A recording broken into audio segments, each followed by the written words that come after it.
بسم اللہ الرحمن الرحیم۔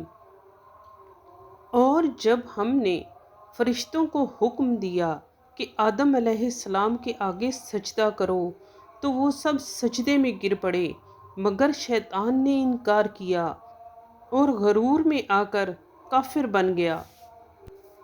سجدہ دو طرح کا ہوتا ہے، ایک عبادت کا، ایک تعظیم کا۔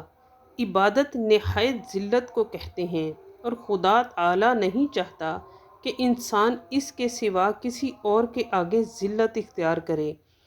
اس سے انسان کی رفعت شان ظاہر ہوتی ہے کہ خدا تعالی نے اس کا اپنے سوا کسی اور کی عبادت کرنا جائز نہیں رکھا۔ جو سجدہ خدا تعالی نے فرشتوں سے حضرت آدم علیہ السلام کو کرانا چاہا تھا، وہ تعظیم اور اکرام اور احترام کا سجدہ تھا، جیسا حضرت یوسف علیہ السلام کے بھائیوں نے حضرت یوسف علیہ السلام کو کیا تھا۔ ایسا سجدہ پہلے مذہبوں میں جائز تھا، دین اسلام میں غیر مشروع قرار دیا گیا، اب ایسا سجدہ جائز نہیں۔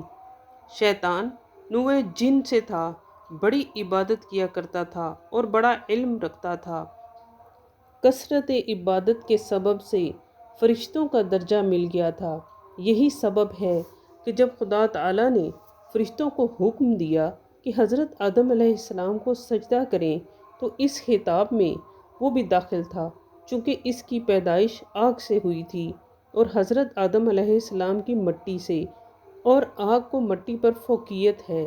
اس کے علاوہ وہ عابد اور عالم بھی بڑا تھا، اس لیے شیخی میں آ گیا اور حضرت آدم علیہ السلام کو سجدہ نہ کیا۔